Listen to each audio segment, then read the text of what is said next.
دوسری صورت یہ ہے کہ پہلے آپ ایک موقف کی اچھائیاں یا برائیاں بیان کریں اور پھر دوسرے موقف کی اچھائیاں اور برائیاں بیان کریں اور آخر میں کسی نتیجے پر پہنچے اور کوئی رائے قائم کریں.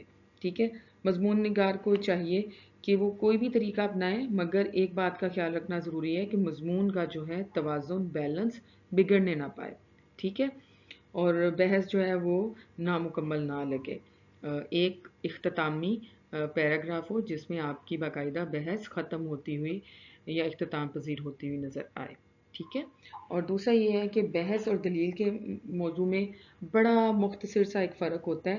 بحث میں آپ نے یہ بات رکھنی ہے ذہن میں کہ بحث میں آپ ایک طرف جھکاؤ ظاہر نہیں کرتے، بلکہ ہر پہلو کی وضاحت تفصیل سے برابری کے انداز میں کرتے ہیں. بعض اوقات موضوع کیا آ جاتا ہے کہ جیسے آ جائے موضوع کمپیوٹر کے فوائد و نقصانات. ٹھیک ہے. یا پھر موضوع آ جائے دیہی زندگی شہری زندگی سے بہتر ہے، تو ہم اس میں دو مختلف موضوعات ہیں، ایک دیہی زندگی ہے ایک شہری زندگی ہے، تو دونوں کے آپ فائدے بھی ہیں کچھ نقصانات بھی ہیں، تو دونوں کو برابر برابر کر کے ہم نے باری باری نقصان بھی بتانے اور فائدے بھی بتانے ہیں. اسی طرح مشترکہ خاندانی نظام کے فوائد و نقصانات آ سکتے ہیں. یا پھر کوئی ایک ایسا موضوع دے دیا جاتا ہے جیسے کہہ دیا جائے کہ فیس بک پر پابندی ہونی چاہیے یا یونیفارم اسکول میں یونیفارم نہیں ہونا چاہیے. تو اس میں یہ ایک رائے ہے، تو ہم نے یونیفارم نہ ہونے کے بارے میں بھی کچھ نکات بیان کرنے ہیں اور مثالیں دینی ہیں، اور یونیفارم ہونے کے بھی فائدے اور نقصانات بیان کرنے ہیں تاکہ اس بحث کا ایک حتمی فیصلہ نکل سکے. ٹھیک ہے. لیکن ہم نے دونوں جانب کے مشترکہ نکات کو شامل کرنا ہے. تو یہ جو دوسرا نقطہ ہے، یہ جس میں موازنہ میں نے لکھا ہے، اس میں یہی بات سمجھانے کی کوشش کی جا رہی ہے کہ دونوں جانب کے مشترکہ اور مختلف نکات کو ترتیب سے پیش کریں. ایک ایک نقطہ دونوں طرف سے لیں اور اسے مؤثر انداز میں بیان کریں. فوائد و نقصانات کی اگر بات ہے تو پہلے فوائد بیان کریں اور اس کے بعد نقصانات کو واضح انداز میں لکھیں. اب رائے مثبت اور متوازن انداز میں اپنی رائے پیش کریں. اب اس مضمون میں مزید ہم کس طرح اپنے مضمون کو پر اثر بنا سکتے ہیں یا اپنے مضمون کو اس قابل بنا سکتے ہیں کہ ایگزامینر جو ہے ہمیں زیادہ سے زیادہ نمبر دے اس میں. تو اس کے لیے ایک خاص ٹپ ہے آپ لوگوں کے لیے. سب سے پہلے آپ جو ہے حروف ربط کو ہر پیراگراف میں کوشش کریں کہ ایک آدھا حروف ربط جو ہے وہ ضرور شامل کریں، جیسے سب سے پہلے، مزید برآں، دوسری جانب، تاہم، اس کے برعکس، چنانچہ، الغرض وغیرہ. اب ایک نمونے کے طور پر میں آپ کو مضمون دے رہی ہوں. مضمون ہے اسکول میں یونیفارم نہیں ہونا چاہیے. بحث کیجیے. دونوں پہلوؤں کا آپ نے باریک بینی سے پہلے جائزہ لینا ہے، متوازن رائے پیش کرنی ہے اور ایک عملی حل تجویز کرنا ہے. کسی بھی مضمون کی کامیابی کی بنیاد ہے یہ. بحث پر مبنی مضمون کی ساخت کیسی ہونی چاہیے؟ سب سے پہلے آپ تعارف بتائیں گے. موضوع کا واضح تعارف پیش کریں کہ جیسے اب یونیفارم ہے تو یونیفارم کی کیا حیثیت ہے، کیا اہمیت ہے، اور ایک اسکول میں یونیفارم کا کیا مقام ہے. دونوں پہلوؤں کا مختصر اشارہ دیں. مطلب یہ کہ یونیفارم ہونا چاہیے، نہیں ہونا چاہیے، مختصر سا پہلے اشارہ دیں. جائزہ لینے کی ضرورت کو اجاگر کریں کہ ایسا کیوں کیا جا رہا ہے، ایسا کیوں، مطلب دونوں کے درمیان ہم موازنہ کیوں کر رہے ہیں.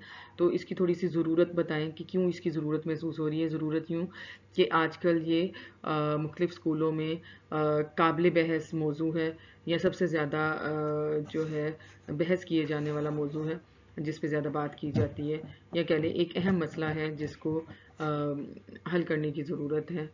یونیفارم کے حق میں پہلے آپ نکات بیان کریں گے. یونیفارم جو لوگ کہتے ہیں کہ یونیفارم ہونا چاہیے اور یونیفارم کیوں ہونا چاہیے اسکول میں، اس کے حق میں ہم کچھ نکات پیش کرتے ہیں جس کی مدد سے آپ اپنے مضمون کے مختلف پیراگراف بنا سکتے ہیں. جیسے پہلا نقطہ یہ ہے، برابری کا احساس پیدا ہوتا ہے. یونیفارم پہن کر نظم و ضبط کو فروغ ملتا ہے، سادگی اور آسانی فراہم ہوتی ہے، ادارے کی پہچان مضبوط ہوتی ہے. اسی طرح یونیفارم کے خلاف کیا نکات ہیں اس کے بارے میں بات کر لیتے ہیں. آزادی اظہار میں کمی آتی ہے. اگر یونیفارم انسان پہنتا ہے تو یونیفارم میں انسان کو اپنی آزادی کا حق نہیں ملتا، آزادی سے اپنی بات کہنے کا حق نہیں ملتا، اپنی پسند کے کپڑے پہننے کا حق نہیں ملتا. اسی طرح خود اعتمادی، بچے کی خود اعتمادی جو ہے اس پہ منفی اثر پڑتا ہے. پھر ایک طرف سے یہ بھی کہا جا سکتا ہے کہ یہ مالی بوجھ بھی ہے، کیونکہ ہر اسکول کا اپنا ایک یونیفارم ہوتا ہے جو کہ بہت مہنگے داموں میں اسکول سے ہی خریدنا ہوتا ہے، جس کی وجہ سے والدین پر کی جیب پر بوجھ پڑتا ہے۔ اسی طرح تخلیقی صلاحیتوں میں بھی کمی آتی ہے، کیونکہ بہت سے بچے اسکول کے یونیفارم میں آرام دہ محسوس نہیں کرتے، ان میں وہ کمفرٹیبل نہیں ہوتے، تو جس کی وجہ سے ان کی بہت سی تخلیقی صلاحیتیں جو ہیں دب جاتی ہیں، ٹھیک ہے۔ اور انسان نے اپنی پسند کا لباس پہننا ہو، پسند کا ماحول ہو، تو انسان جو ہے زیادہ کھل کر اپنی صلاحیتوں کا اظہار کرتا ہے۔ نتیجے میں آپ کون سے نکات لکھ سکتے ہیں؟ متوازن اور معروضی رائے دیں، بہتر اور عملی حل تجویز کریں، ایسا حل ہو کہ جو پریکٹیکلی ہو، اہم نکات پر مؤثر انداز میں زور دے۔ مطلب آپ کے مضمون کا اختتام بڑے مدلل الفاظ میں ہونا چاہیے، جس میں آپ باقاعدہ دلیل کے ساتھ آپ اس اپنی بات منوا سکیں کہ ہاں جو آپ حل بتا رہے ہیں یا جو رائے آپ پیش کر رہے ہیں وہ کس حد تک عملی صورت اختیار کر سکتی ہے، ٹھیک ہے۔ اب کامیابی کے اہم نکات کیا ہو سکتے ہیں؟ اس مضمون کو ہم نے مزید کامیاب بنانا ہے، تو اس کے لیے ہمارے پاس دو چیزیں ہیں جن کا ہم خیال رکھتے ہوئے اس میں کامیابی حاصل کر سکتے ہیں۔ ایک تو یہ متوازن رائے، جو میں بار بار آپ لوگوں کو کہہ رہی ہوں کہ اس مضمون کے لیے بیلنس ہونا بہت ضروری ہے۔ یک طرفہ موقف سے گریز کریں، دونوں پہلوؤں کو برابر اور منصفانہ انداز میں پیش کریں، اور وقت کا بھی خیال رکھنا ایک اہم پہلو ہے اس مضمون میں کامیابی حاصل کرنے کے لیے۔ 40 منٹ میں مضمون مکمل کریں، تعارف کے لیے 5 سے 7 منٹ لیں، نفس مضمون کے لیے 25 سے 30 منٹ تک کا وقت آپ لے سکتے ہیں، اور اختتام کے لیے 5 سے 8 منٹ رکھیں، پھر آپ اس مضمون کو مقررہ وقت کے حد میں مکمل کر سکتے ہیں۔ ایک کامیاب مضمون وہ ہوتا ہے جو موضوع کے تمام پہلوؤں کو منظم، واضح اور متوازن انداز میں پیش کرے۔ امید ہے کہ آپ کو آج کی معلومات سے کافی استفادہ حاصل ہوا ہوگا۔ انشاءاللہ ایک نئی ویڈیو اور نئے موضوع کے ساتھ دوبارہ حاضر ہوں گے۔ اس وقت تک کے لیے روبینہ کاشف کو اجازت دیجیے۔ اللہ حافظ۔